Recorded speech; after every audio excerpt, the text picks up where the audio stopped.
Certaines émotions que je t'accueille à ce micro, Virginie. Tu conviendras avec moi que l'exercice est un peu singulier. Interviewer une personne avec qui je partage ma vie depuis tant d'années, cela me semble tout à la fois facile et difficile. Mais après tout, chaque rencontre sur ce podcast est un moment unique. Celle-ci sera encore toute singulière. Aujourd'hui, nous allons parler d'un sujet essentiel pour nous tous et pour tous les aspects de notre vie, et bien sûr celui de l'entreprise. Un sujet qui fonde tout ce que nous vivons parce que nous sommes des êtres de relation. C'est un sujet dont tu t'es fait une spécialité, Virginie, à la fois sur le plan professionnel et aussi, j'en suis témoin, sur le plan personnel. Il s'agit de l'art de bâtir des relations constructives. Après avoir exercé comme médecin généraliste, tu as raccroché le stéto en 2003 pour devenir psychothérapeute, puis coach professionnel certifié depuis 2014. Aujourd'hui, tu accompagnes des dirigeants et cadres dirigeants en coaching individuel, en coaching d'équipe. Tu animes des ateliers de développement personnel pour tout public sur des thèmes qui te sont chers, comme par exemple développer l'estime de soi, découvrir sa mission de vie, ou encore le pardon. Tu accompagnes aussi des entrepreneurs et les membres de leur famille lors de périodes de transmission de l'entreprise d'une génération à une autre, et tu es responsable du pôle leadership au sein du campus des dirigeants. Alors aujourd'hui, tu cumules plus de 2000 heures de coaching, plus de 6500 personnes ont participé à des formations et des ateliers en développement personnel que tu animes. Et surtout, ce que j'ai envie de dire de toi pour te présenter, c'est que tu vis toi-même ce que tu proposes aux dirigeants que tu accompagnes, un chemin de croissance personnelle. Je t'inviterai tout à l'heure à nous partager l'essentiel de ce que tu vis aujourd'hui à ce moment de ton chemin. Virginie, veux-tu compléter cette présentation ? Bruno, merci. Oui, en fait, je voudrais dire que j'ai 60 ans et que je vis une période très riche, belle, parce que je la vis un peu comme une récolte. En fait, pour être plus précise, je savoure la qualité des liens que j'ai avec mes proches, avec toi, avec mes enfants, avec mes beaux-enfants, mes petits-enfants, avec les personnes avec lesquelles je travaille, avec mes amis. Et je mesure que investir dans la qualité de la relation est une décision qui apporte beaucoup de joie et qui met du temps à produire ses effets. Mais c'est un peu exponentiel. En fait, plus le temps passe sur ce chemin, plus les effets sont bénéfiques. Et aujourd'hui, je savoure ça. C'est donc une volonté et peut-être aussi quelques outils et des méthodes.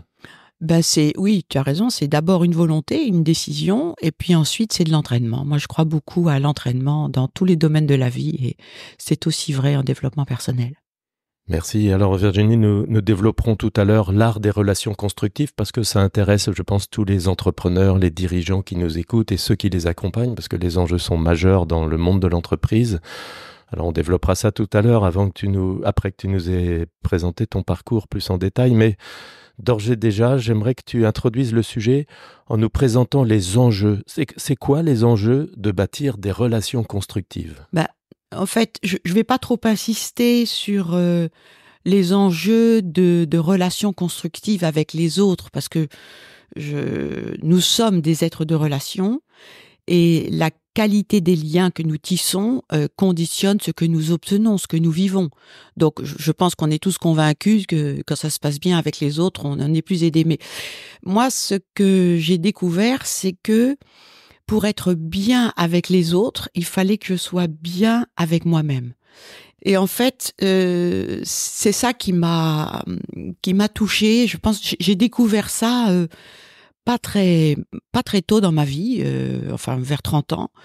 J'avais enfant et jeune adulte, j'ai entendu, ou en tout cas j'ai compris, j'ai perçu, soit tu t'occupes des autres et tu te coupes de toi, soit tu t'occupes de toi et tu te coupes des autres. Et j'ai senti qu'il y avait quelque chose qui n'allait pas là-dedans. Pour moi, c'était très binaire, c'était très violent parce que ça coupait. Et j'ai expérimenté, et j'accompagne les personnes qui viennent vers moi dans ce sens, que loin d'être opposée, la qualité des relations à soi et la qualité de la relation à l'autre sont ensemble.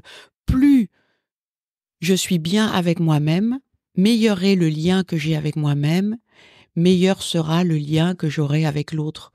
Et au fond, ça me fait penser à une phrase de Jésus que j'ai beaucoup entendue, beaucoup lue, qui dit tu aimeras ton prochain comme toi-même. Et moi, pendant longtemps, j'ai entendu cette phrase comme une injonction, tu devras aimer ton prochain comme tu es censé t'aimer. Et puis un jour, j'ai réalisé que non, c'était à la mesure dont tu aimeras ton prochain. Et donc, si tu veux aimer ton prochain beaucoup, avec une louche, si tu veux servir une louche d'amour, bah t'as intérêt à t'aimer avec une louche. Parce que si tu conserves une petite cuillère pour t'aimer toi-même, tu ne pourras donner au mieux qu'une petite cuillère pour ton prochain.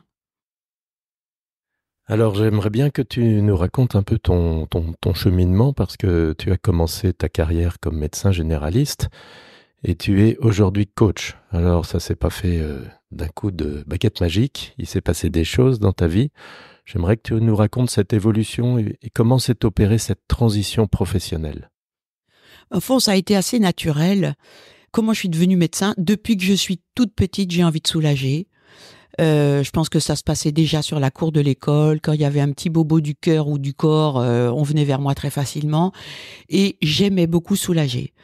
Et puis, dans ma famille, donc je suis la 5e d'une fratrie de 5, avec une mère qui a toujours dit qu'elle rêvait d'avoir un enfant médecin, et un père qui disait, grosso modo, il y a 2 types de personnes sur la Terre.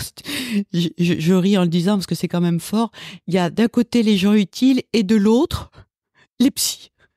Donc en fait, j'ai jamais imaginé m'engager dans des études de psychologie. J'avais envie d'être du côté des gens utiles. Et puis médecin, je trouvais ça beau. C'est vrai qu'on respectait le médecin quand il venait à la maison aussi. C'était tout un cérémonial. Et puis soulager les personnes, pour moi, c'était voilà. C'est ma mission d'ailleurs. J'ai l'archétype du guérisseur. Voilà. Et tu as aimé cette période? J'ai commencé par étudier la médecine, et les études de médecine en particulier m'ont passionnée. J'étais émerveillée je me rappelle des cours d'embryologie où je dessinais 2 schémas de l'embryon à 8 jours et à 10 jours, et c'était très différent. J'étais complètement émerveillée, et puis par des tas d'autres matières, la physiologie, puis tous les appareils. Donc j'ai fait ces études avec beaucoup de passion. Et puis j'avais la chance, pendant les vacances, mes parents étaient très très ouverts et généreux. J'allais souvent l'été passer 2-3 mois, à partir de la 5e année de médecine, dans des dispensaires en Afrique, où là je pouvais vraiment me consacrer aux soins et soigner les gens et m'occuper d'un dispensaire. Et donc ça a vraiment renforcé mon goût pour le soin. Ensuite, je suis partie pendant 3 ans vivre une expérience missionnaire en famille, avec nos enfants et toi. Et là, j'ai découvert la valeur de l'activité préventive en santé.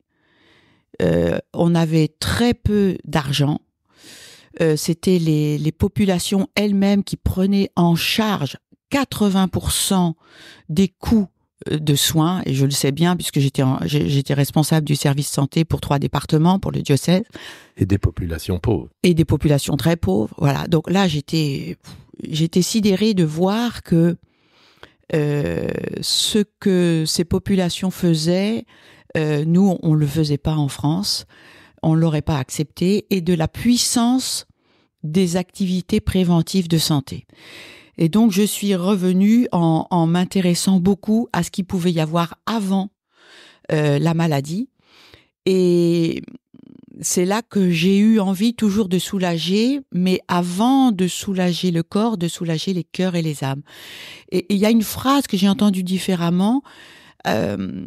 Pendant des années, j'ai voulu m'intéresser à la maladie et la combattre. Et puis tout d'un coup, j'ai cherché à comprendre ce que le mal a dit et essayer de voir ce qu'on pouvait en tirer. Donc je me suis formée à la psychothérapie, voilà.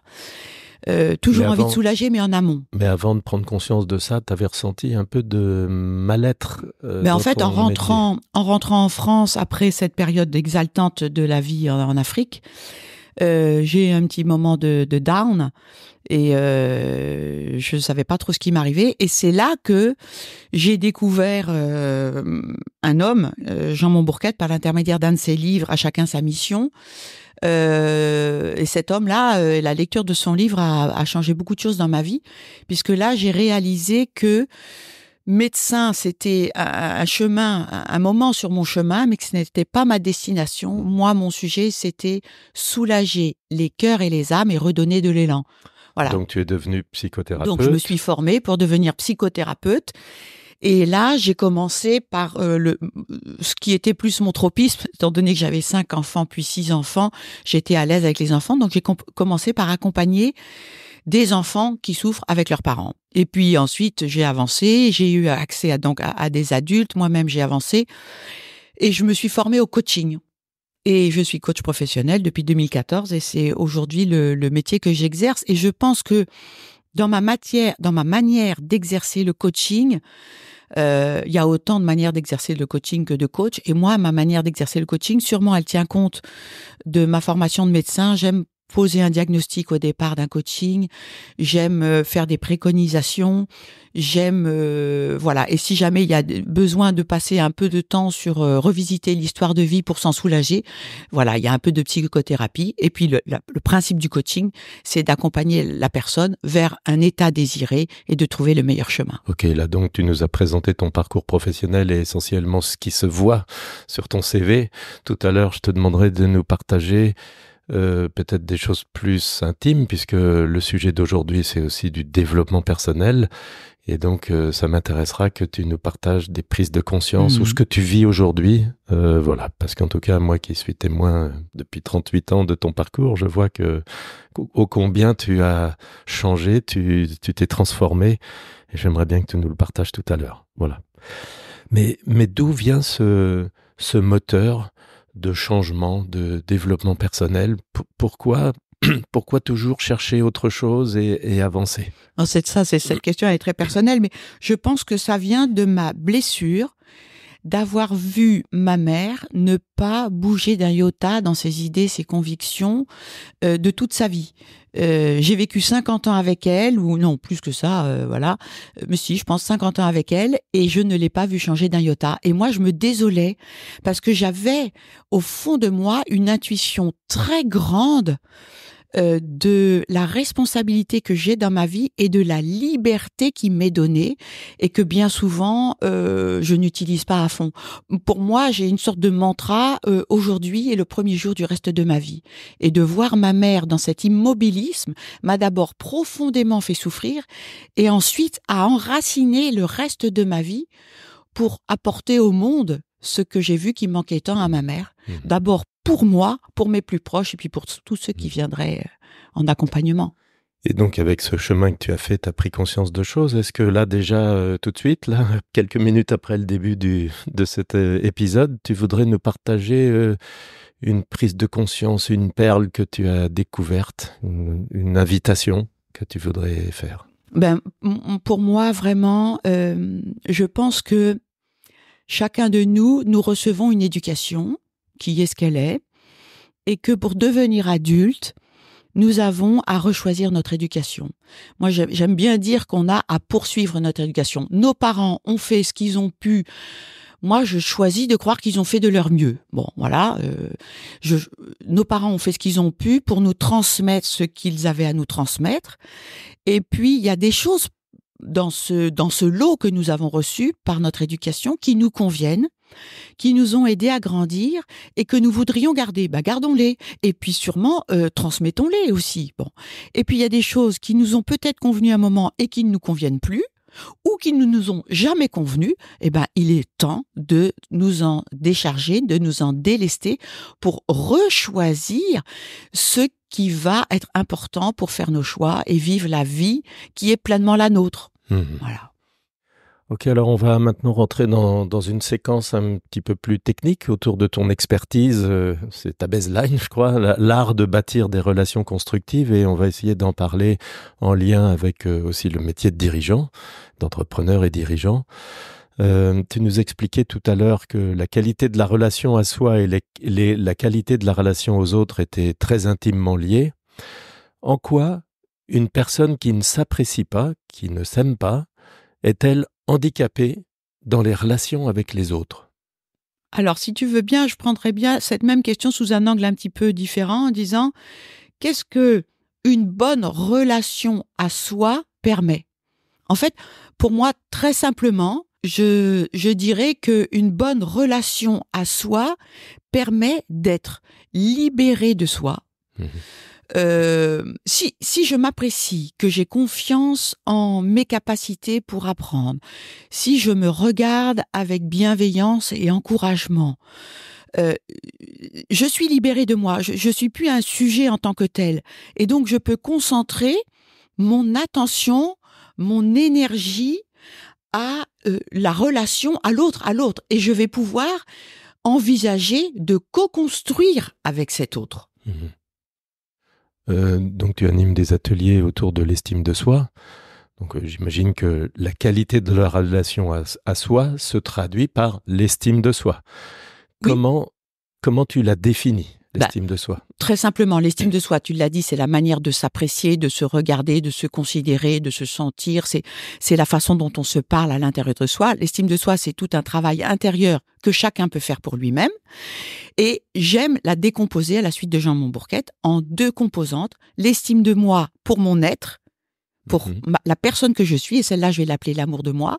Et l'estime de moi pour mon agir, pour mes compétences, et celle-là, je vais l'appeler la confiance en moi. Donc il y a 2 composantes qui forment l'estime de soi, voilà, pour son être et pour son agir. Et je vais, pour évaluer où je me situe sur chacune de ces 2 composantes, je vais soit me poser cette question, dans ce que je vis à cet instant, suis-je digne d'amour? Et là, j'évaluerai mon amour de moi. Et pour évaluer ma confiance en moi, je me dirais, avant de prendre une décision, avant d'accepter un mandat, avant de me lancer dans un projet, mais au fond, suis-je capable? Voilà. Et tu sens bien que c'est pas du tout la même énergie quand je me dis, suis-je digne d'amour et suis-je capable? Et moi, ce que j'observe, c'est que, en tout cas, dans ce contexte, dans cette population de dirigeants que j'aime beaucoup accompagner, très souvent, les dirigeants peuvent s'appuyer sur une forte confiance en eux, parce que donc pour leur agir, ils ont vu tout ce dont ils étaient capables. C'est manifeste, c'est attesté, c'est prouvé. Et parfois, il y a un gros gap entre leur amour d'eux-mêmes et leur confiance en eux.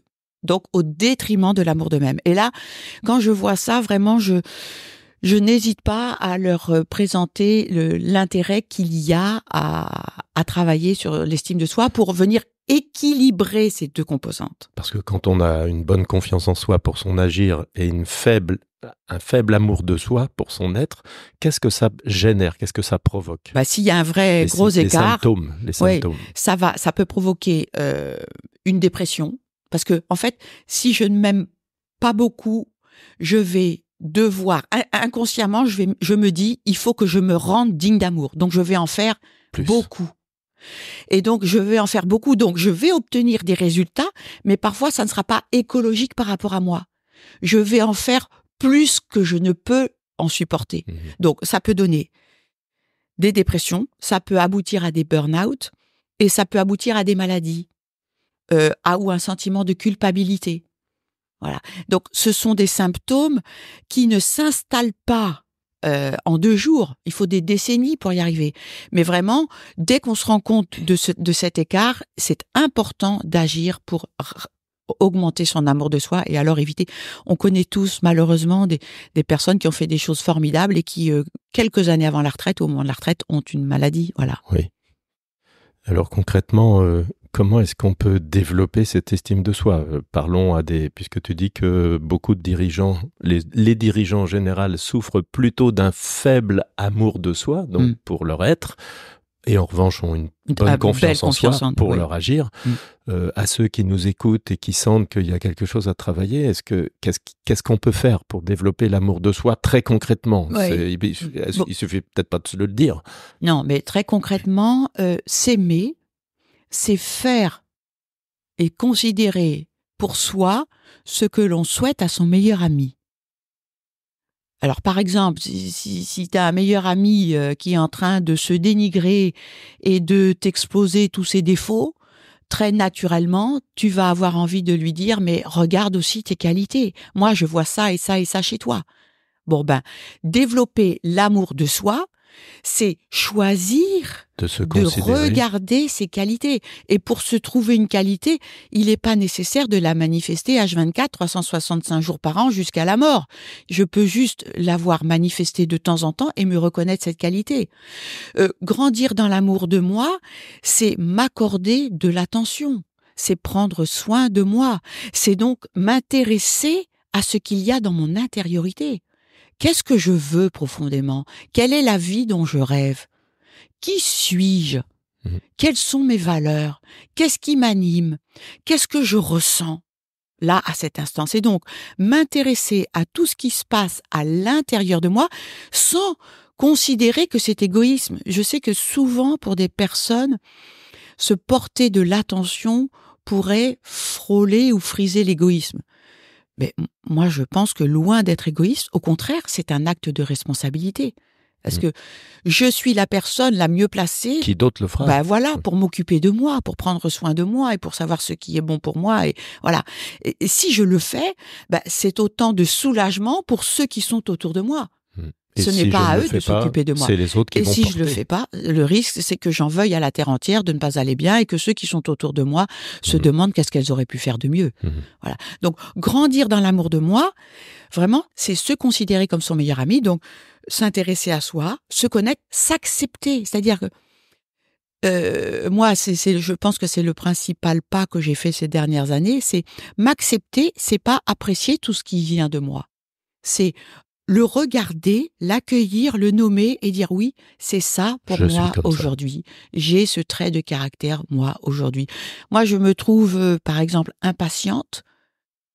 Oui, j'ai de l'impatience, c'est vrai, mais aujourd'hui, quand je le dis, j'ai plus cette gêne et cette honte que j'avais, parce que je vois aussi que cette impatience... T'as de la sympathie pour cette impatience. Mais oui, m'aide à continuer d'avancer. C'est aussi un peu grâce à mon impatience que j'avance. Voilà. Oui, mais alors, entre s'accepter et chercher à progresser, comment ça fonctionne les deux ensemble? Est-ce qu'on peut à la fois accepter et je vais répondre, mais je vais dire encore un petit mot sur grandir dans l'amour de moi.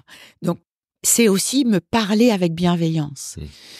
Je suis frappée de constater que bien souvent, dans notre façon de nous parler à l'intérieur de nous, cette petite voix, voilà, vous savez qu'on entend tous, on réserve à nous-mêmes, dans cette petite voix, des propos qu'on ne dirait jamais à un ami, parce qu'ils sont beaucoup trop durs.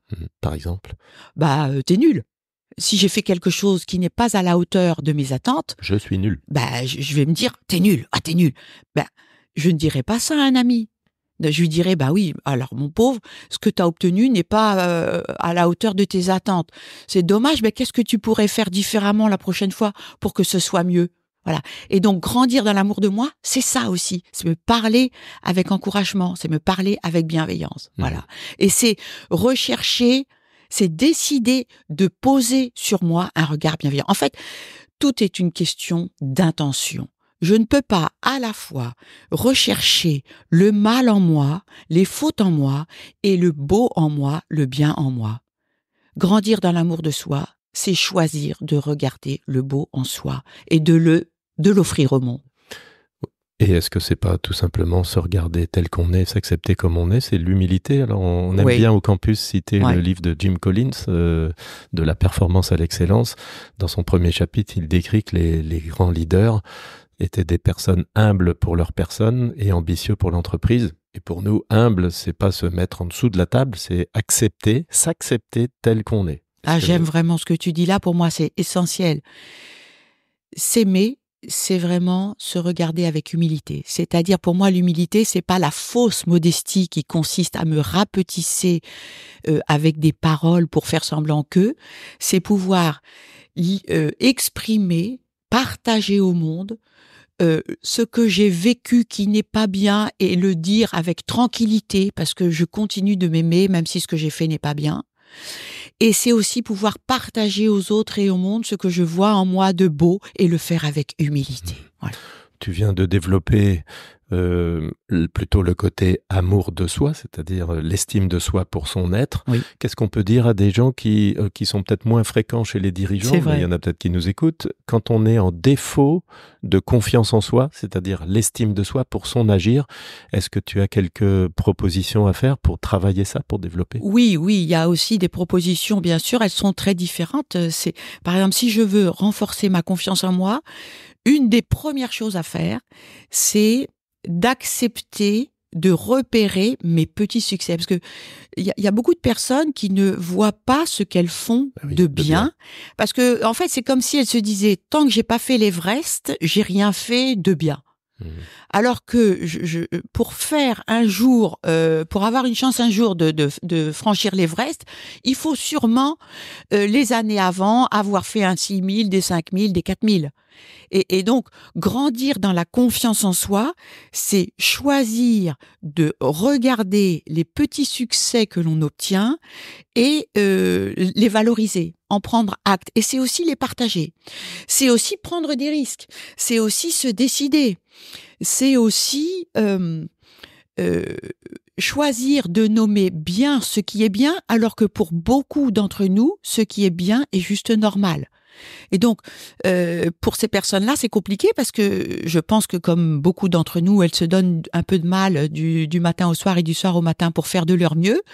Et les résultats qu'elles obtiennent sont soit normaux, soit mauvais. Et il n'y a rien de bien. Donc, c'est un peu réévaluer ces critères d'évaluation et considérer que ce que je fais de bien est bien. Voilà.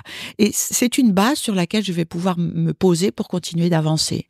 C'est entreprendre, c'est prendre des risques en se donnant évidemment le droit d'échouer. Parce que et peut-être d'abord des objectifs qui soient réalistes. Avoir des objectifs qui soient réalistes, qui soient quantifiables, qui soient mesurables, qui dépendent de moi. Et puis c'est me dire que si je n'ai pas réussi totalement mon objectif, si je n'ai pas atteint mon objectif, alors j'ai sûrement appris quelque chose. Voilà. Et qu'est-ce que j'ai appris? Et avec cet apprentissage, je grandis, je peux continuer. Donc tu viens de nous développer les deux composantes de l'estime de soi. Très rapidement, oui. Rapidement, oui, avec quelques propositions concrètes pour y travailler. Ça, on comprend que avec une bonne estime de soi, on est sûrement sur une voie de bonheur, d'être bien avec soi. Mais on se dit aussi que l'enjeu majeur dans les familles, dans les entreprises, dans les équipes, c'est la qualité des relations que cette relation à soi va permettre de développer. Alors, comme je sais que tu accompagnes aussi des équipes de direction, dans des équipes qui sont faites souvent de personnes très performantes, et pour autant des équipes qui parfois ne donnent pas à plein. Comment tu fais est-ce que tu fais un lien entre justement la performance des équipes et l'impact des relations qui s'y vivent? J'en suis arrivée là par déduction, parce que souvent ces équipes de leaders ou de dirigeants sont constituées d'individus qui sont performants, qui sont compétents. Et donc, si la réunion de ces individus performants et compétents ne donne pas un résultat très efficient, c'est donc qu'il y a quelque chose dans la mayonnaise entre eux qui n'a pas bien pris, qui n'a pas bien monté. Pour moi, ce quelque chose dans la mayonnaise, c'est la qualité des relations. Et donc, moi, mon angle, c'est d'aller rencontrer chacun des membres individuellement, parce que je pense vraiment que pour que l'ensemble, que la qualité des relations dans l'équipe fonctionne, il faut que au niveau de chaque individu, il y ait des prises de conscience. Parce que pour oser la relation, il faut avoir confiance en soi et en l'autre. Voilà. Donc, je vais rencontrer chacun individuellement pour voir où ils en sont sur ce sujet de l'estime d'eux-mêmes.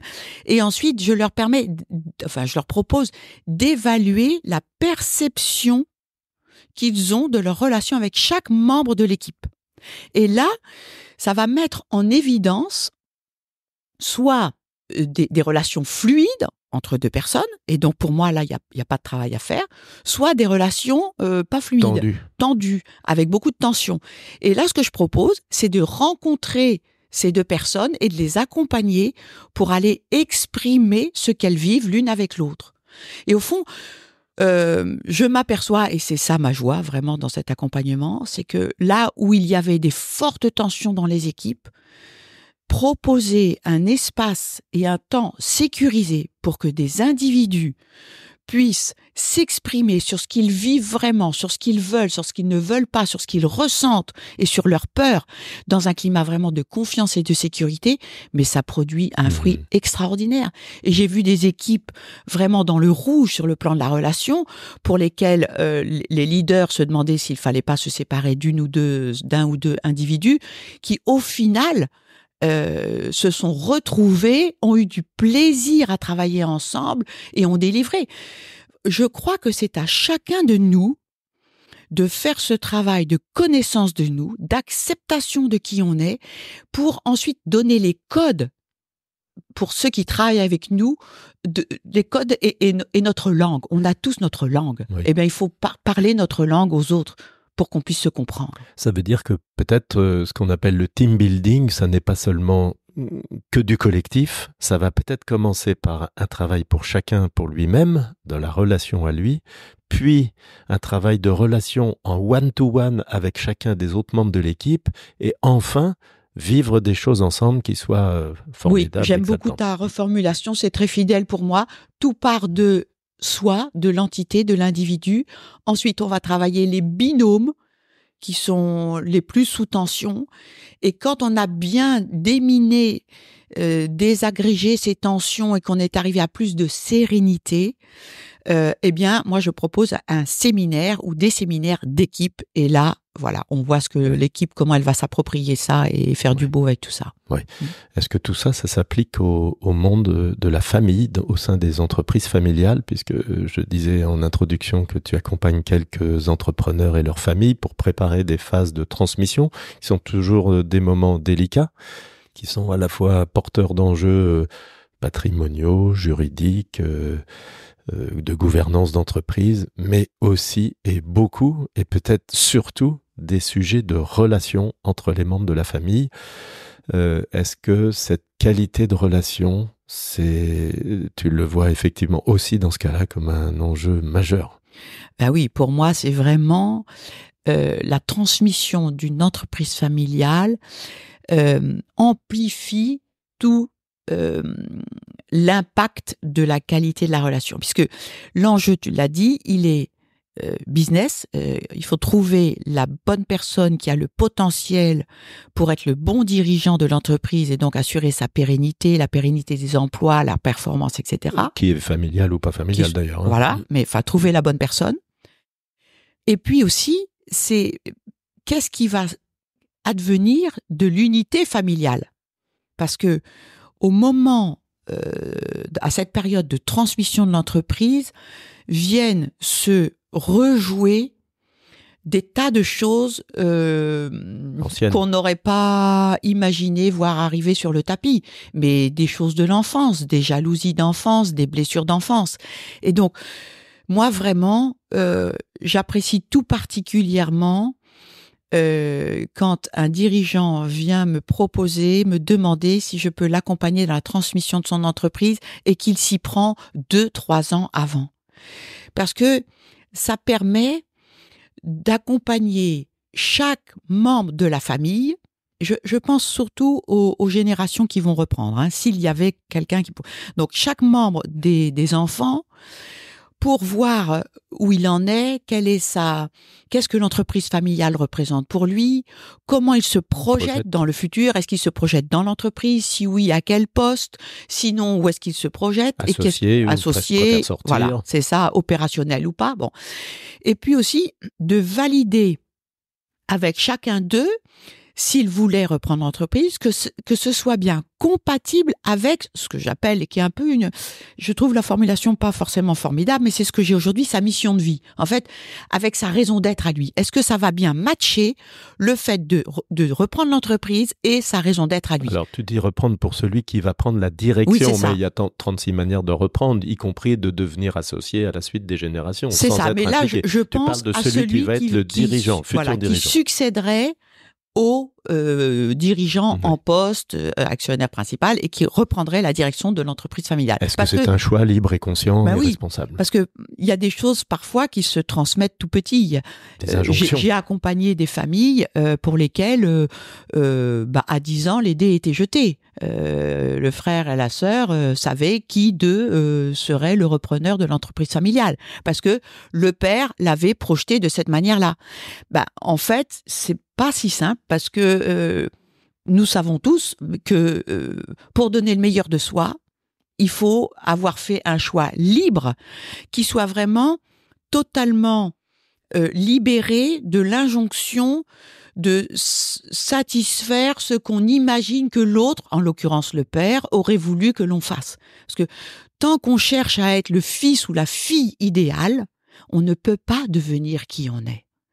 Voilà. Il y a un moment dans sa vie, il faut faire un choix. Est-ce que je continue à tout faire pour être un fils ou une fille idéale? Et Dieu sait que c'est important, hein. Je ne dénigre pas ça. Je pense que même c'est ce qui nous fait vivre pendant des décennies. Mais est-ce que je vais continuer comme ça toute ma vie? Ou bien est-ce qu'à un moment, je deviens adulte, j'ai suffisamment justement d'estime de moi, je porte un regard bienveillant sur moi, j'ai confiance en mes capacités d'apprentissage, et je me dis, ok, il y a les attentes supposées des autres pour moi, y compris des attentes de ceux que j'aime beaucoup, mais moi, où je me mets dans ce système. Donc, je lâche l'injonction d'être le fils ou la fille idéale et je cherche à devenir qui je suis. Moi, c'est le chemin que j'ai fait et c'est ça qui m'a permis d'évoluer vers la psychothérapie et le coaching. On va en parler tout à l'heure. Mais je pense que vraiment, c'est important pour chacun de nous de se poser un jour cette question-là et de choisir de prendre position, de se prendre par la main et de dire à partir d'aujourd'hui, je choisis ma vie, j'avance sur mon chemin de vie et je vis ce que Jung, ce grand psychiatre suisse, appelait l'individuation, c'est-à-dire la proposition pour chacun de nous de devenir pleinement l'être unique que nous sommes. Alors, comme tu animes au campus des dirigeants le pôle leadership, je ne résiste pas à la tentation de te demander ce que c'est qu'un leader. Un leader, il y a sûrement plusieurs manières d'envisager un leader. Il y a plusieurs types de leaders. Pour moi, le leadership est une qualité qui est reconnue à celui qui emmène ses équipes au-delà de là où elles croyaient pouvoir aller. Tu veux bien nous la répéter? Oui, le leader, pour moi, le leadership est une qualité qui nous est reconnue si nous sommes en mesure d'emmener les équipes au-delà de là où elles croyaient pouvoir aller. En fait, je vais le dire plus simplement, le leadership, c'est être capable de faire pousser les ailes. Et là, quand je te dis ça, j'ai une image, quand on est dans un avion, sur la piste avant le décollage, on entend un petit bruit et on voit le pilote qui a sûrement appuyé sur des boutons pour augmenter la portance des ailes. Voilà. Pour moi, ça, c'est un leader. Un leader, il augmente la portance des ailes de ceux qui l'accompagnent, qui vont plus loin, plus haut, avec moindre effort. Ok. Pour faire le lien avec le sujet de tout à l'heure sur la qualité des relations et l'estime de soi, est-ce que tu penses que les leaders ont développé une estime de soi? Est-ce qu'il faut avoir développé ça pour être un leader? Je pense que pour être un leader serein, voilà, pour moi c'est là. Tout à l'heure tu as dit développer l'estime de soi nous rend heureux. Je dirais que développer l'estime de soi nous rend serein. C'est-à-dire en paix avec nous-mêmes. Et si nous sommes en paix avec nous-mêmes, je vous demande pas de me croire, hein, vous qui m'écoutez, mais surtout pas de me croire, mais peut-être d'expérimenter et de voir ce que vous en pensez. Mais quand je suis en paix avec moi-même, alors je peux espérer être en paix avec ceux qui m'entourent. Mais si je suis un peu en guerre avec moi-même, je vais considérer la vie comme un combat et je vais un peu mener des combats partout. Voilà. Donc, le leader qui veut être serein, c'est un leader. Enfin, pour ça, il faut qu'il développe son estime de lui-même. Oui, je le pense, c'est ça. Mais je pense qu'on connaît tous des leaders qui sont pas forcément très hauts en amour d'eux-mêmes, mais qui, par exemple, sont des très grands visionnaires et qui sont capables d'embarquer autour de leurs rêves, de vision, des quantité de personnes et qui, dans leur proche environnement, se sont entourés de gens qui sont capables de nouer des relations de très grande qualité. Voilà. Merci. Alors, je le disais, tu animes au campus des dirigeants le pôle leadership. J'aimerais que tu nous dises quelques mots des modules qu'on traite, parce que comment tu abordes le sujet du leader? Comment nous abordons le sujet du leadership au campus? On a 4 ou 5 modules. Oui, alors, on a fait un choix. En quelques mots. On a fait un choix, c'est de commencer par le dirigeant champion de la relation. Oui, on est dans le sujet de la relation constructive. Voilà, champion de la relation, parce que vraiment, si autour du dirigeant les choses sont fluides, ça va avoir des répercussions un peu. Là, je vois la fontaine de champagne. Voilà, on met toutes les coupes en pyramide et puis on verse le champagne dessus, et en versant dessus, si tout est bien aggloméré, ça va remplir toute la base et il y aura pas beaucoup de fuite. Voilà. Donc le dirigeant champion de la relation, toutes les coupes sont en relation. Toutes les coupes sont en relation. Et ça part du haut. Voilà. Et donc la base, ça. Ensuite, la force intérieure du dirigeant au service d'une action ajustée et constructive. La force intérieure, pour nous au campus, c'est vraiment ce vivier d'émotions. En fait, tant que nous vivons, nous ressentons. Mais est-ce que nous avons conscience de ce que nous ressentons? Et qu'est-ce que nous faisons de ce que nous ressentons? Voilà, beaucoup d'entre nous sont un peu gênés par leurs émotions et voudraient avoir moins d'émotions ou mieux les masquer. Et au campus, on propose une troisième voie qui est vraiment de vivre avec ces émotions, d'en retirer toutes les informations qu'elles comportent, qu'elles contiennent, pour construire une action ajustée avec ces émotions. Et là, on voit le changement chez les dirigeants. C'est incroyable. Quand on commence à se connecter à ça, ça change la manière d'agir. J'ai en tête un dirigeant que j'ai coaché la semaine dernière, qui a de hautes responsabilités dans une entreprise de construction et qui est arrivé avec une grosse déception parce que ça s'était pas passé bien pour cette personne avec son DG, elle est membre du CODIR. Et je lui ai proposé, comme je fais souvent en coaching, on prend toujours une situation concrète que la personne expose, le client expose, et puis on la revisite et on voit s'il y a des outils qui pourraient permettre de vivre autrement et mieux cette situation.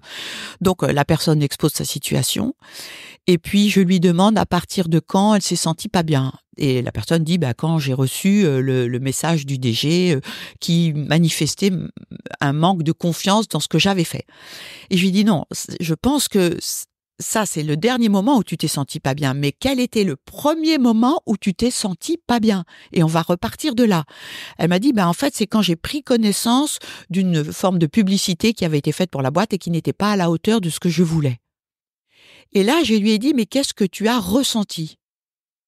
Et on a, je vais un peu vite, mais en fait, on a découvert ensemble, et d'ailleurs, cette personne s'est mise tout d'un coup à pleurer et n'a pas du tout compris comment ces pleurs arrivaient, mais on a pointé du doigt que cette personne s'était sentie faible et pour elle, c'était une émotion qu'elle s'interdisait depuis toujours. Elle avait vu sa mère faible toute sa vie, elle en avait beaucoup souffert et elle s'est dit que jamais elle ne serait comme ça. Mais ce qui a été intéressant, c'est que en acceptant sa faiblesse, je lui ai fait travailler là-dessus. Maintenant, si tu acceptes ta faiblesse et que tu passes à l'action avec ta faiblesse, qu'est-ce que tu vas dire à ton DG? Et là, elle a vu que son message aurait été complètement différent si elle avait accepté sa faiblesse en visionnant cette publicité et que ça aurait totalement orienté les choses différemment et d'une manière beaucoup plus sereine et constructive. Ok, donc le dirigeant champion de la relation, la force intérieure du dirigeant au service d'une action ajustée, constructive, et troisième partie Alors, la troisième partie, c'est un module d'affirmation de soi, le dirigeant, une personne affirmée. Alors, ce module-là, il est il est assez interactif, peut-être moins introspectif, parce que l'affirmation de soi, c'est la mise en action de l'estime de soi dans la vie de tous les jours. Donc là, on travaille comment dire non en gardant la qualité de la relation. Et Dieu sait que dire non à quelque chose, c'est dire oui à autre chose. Donc c'est très important de savoir dire non et de garder la qualité de la relation.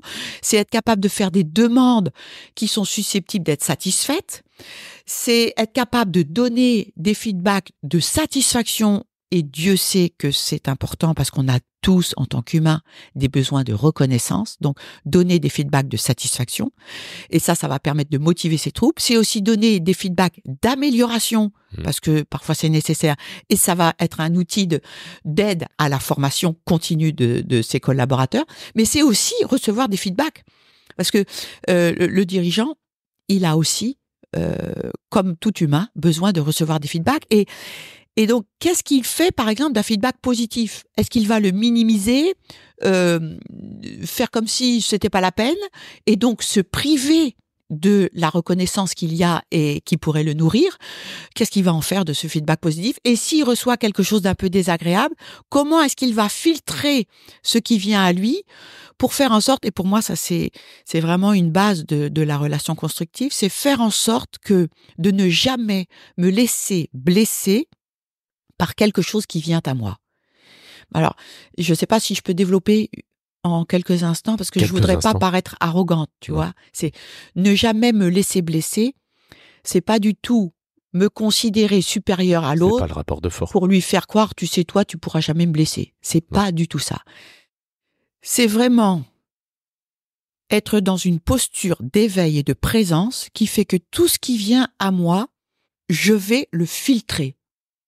Donc, moi, j'ai conçu un outil que j'ai appelé le filtre magique. Pourquoi magique? Parce que je vais laisser rentrer en moi le message constructif que mon interlocuteur m'a dit. Par exemple, s'il m'a dit tu rends jamais tes propositions en temps et en heure, ben moi j'ai quand même intérêt à entendre quelque chose. Donc je vais entendre il est mécontent du fait que j'ai rendu ma proposition en retard.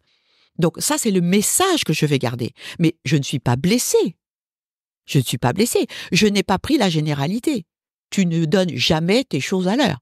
Voilà, je prends juste le contenu du message dont j'ai enlevé le côté blessant ou faux, et avec ça, je peux toujours être bien avec mes interlocuteurs. Et ça, c'est soi-même qui agite. Activons ce filtre. C'est ça. Je suis pas responsable de ce qui sort de moi. Non, pardon. Non, je suis responsable de tout ce qui sort de moi. Ma posture, mes paroles, mes pensées, mes intentions, tout ça, c'est ma responsabilité. Je suis pas responsable de ce qui vient à moi, mais j'ai une capacité, j'ai une liberté pour filtrer ce qui vient à moi. Et c'est ça vraiment qui est très agréable dans la relation. Alors, on arrive à la dernière partie de cet entretien. À travers tout ce que tu nous dis en filigrane, il y a un chemin de développement personnel qui t'a permis de découvrir ces choses, de lire, de travailler, de partager aujourd'hui. C'est un chemin qui ne s'arrête pas. Je sais que tu vis ce que tu proposes à tes clients, et donc accepterais-tu de nous partager en quelques mots là où tu en es aujourd'hui sur ton chemin à toi? Je sais que c'est un peu intime, mais bon, sur le podcast, on est là pour faire des rencontres, si possible, inspirantes. Oui, alors je vis plusieurs choses fortes en ce moment. Depuis une petite année, je me rends compte que je lâche mes certitudes. Je suis quelqu'un avec des convictions fortes depuis toujours. Mais aujourd'hui, je pense que je garde mes convictions, mais je lâche mes certitudes que je veux remplacer par des questionnements, par des ouvertures. Et je perçois combien cela m'enrichit et aussi me rapproche des autres. Avant, j'étais bien avec des gens qui me ressemblaient. Au fond, ça fait pas beaucoup, finalement. Et maintenant, je me sens bien avec des tas de personnes différentes. Et ça, c'est juste un kiff. Donc, je lâche mes certitudes que je remplace par des questionnements. Je lâche mes jugements. Ce qui est bien, ce qui n'est pas bien, ce qui est normal, ce qui ne l'est pas, ce qui se fait, ce qui ne se fait pas. Et Dieu sait que ça a été pour moi souvent une boussole. Mais je les lâche et je les remplace par une volonté de chercher à comprendre et de chercher à rejoindre. Alors, c'est toujours la même chose. Ces jugements, ça peut être à mon égard de juger ce que je fais. Est-ce que c'est bien, est-ce que c'est pas bien, est-ce que c'est normal ou est-ce que c'est pas normal? Et franchement, aujourd'hui, ça m'intéresse pas. Ça m'intéresse pas. Mais je cherche à me comprendre. Si je fais ce que je fais, si je veux ce que je veux, si je n'arrive pas au résultat que je cherche, qu'est-ce qui se passe? Et je cherche à me rejoindre. Je cherche à me comprendre, je cherche à nommer et à accueillir et à accepter ce qui est la réalité d'aujourd'hui. J'ai longtemps, mais ça fait déjà un moment que j'ai lâché ça, mais pendant toute une période de ma vie, je pense jusqu'à 30-35 ans, je me plaignais de ce qui n'allait pas autour de moi. J'étais souvent déçue de moi, des autres.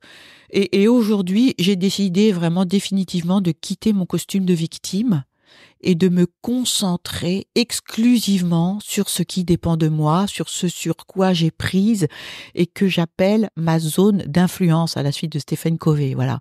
Et je trouve que me concentrer sur ma zone d'influence, d'abord, me donne suffisamment de travail. J'ai pas de quoi m'ennuyer avec ce qui ne dépend que de moi. Et puis, ça me redonne de la satisfaction parce que je mesure que j'ai prise là-dessus.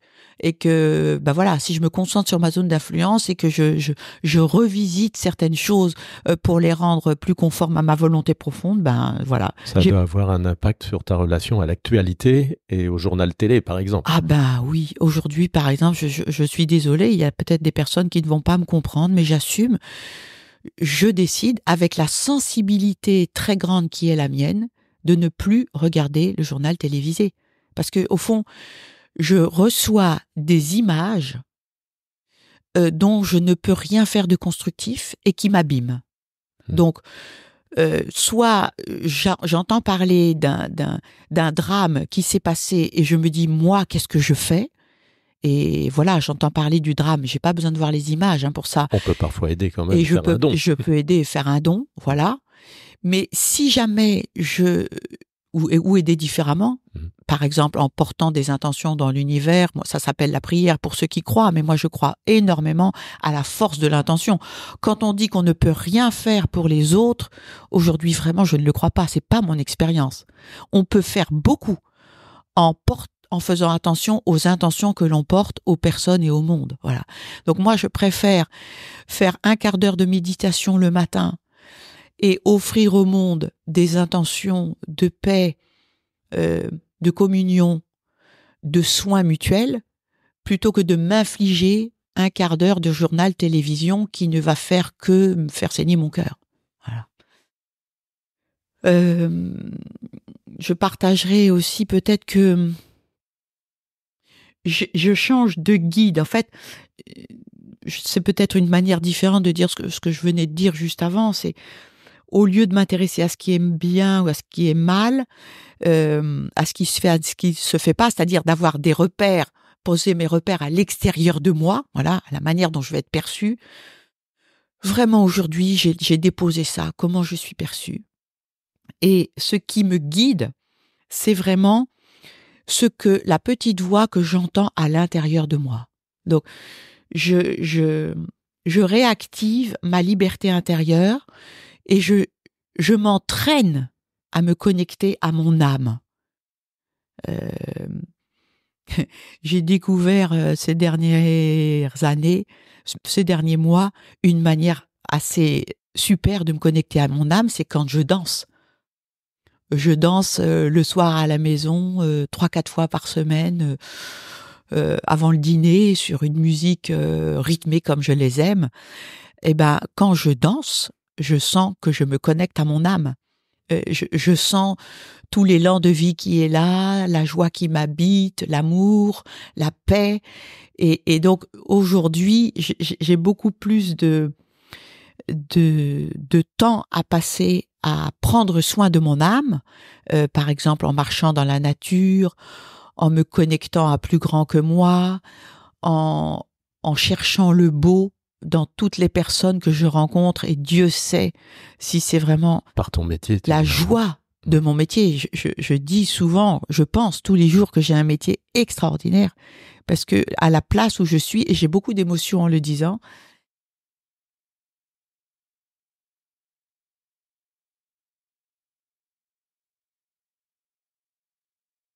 à la place où je suis, je vois la beauté en chacun, et je crois avant même que les personnes ne le voient chez elles.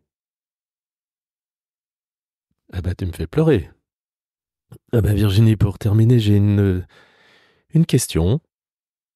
Si on t'offrait la possibilité d'annoncer un message destiné au monde entier sur des panneaux en 4x4, ça serait lequel? Tu es une merveille. Le monde a besoin de toi.